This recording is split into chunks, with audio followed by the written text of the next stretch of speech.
an activity involving physical exertion and skill in which an individual or team compete against one another for entertainment.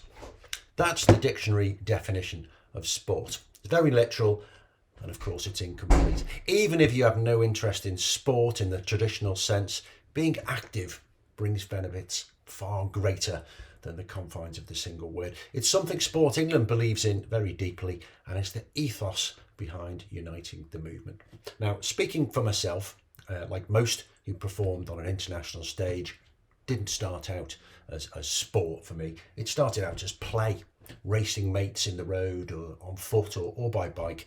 And then it got a bit more organised and someone was holding a stopwatch.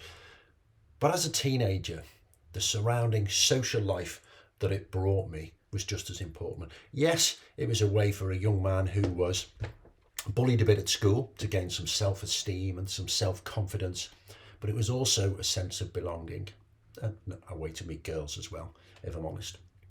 Now, whilst I was doing that as an individual, the local community and scaled up the country was gaining a healthier generation, young people who learned to deal with stress in a controlled way, to be comfortable with their self-image, and even the ability to reflect and learn, a life skill that I'd suggest has an awful lot of value beyond exercise.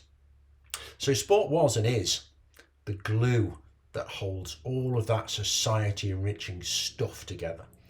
And that's why, even if you can't relate to the word sport itself, it's something really worth investing in.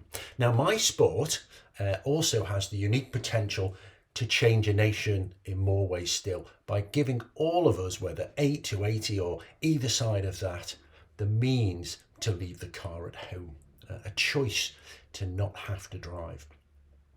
And that's my new mission, to create a partner agency to Sport England, Active Travel England, that will ensure that everyone in the country has the choice to travel under their own steam if they wish. Now, we've got a budget of £2 billion.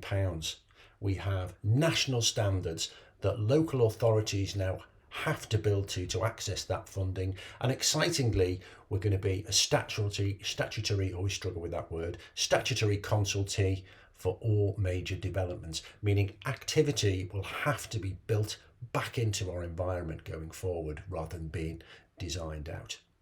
Now, if we stitch all of that stuff together, enabling kids to get to school and football pitches without having to be driven there, we're on a winner. I hope I can count on your support to make sure that things like your local councillors and politicians are absolutely aware that this is the kind of world that you want to build. And on that note, I'll get off my soapbox and hand back to David. I hope the rest of the session goes well.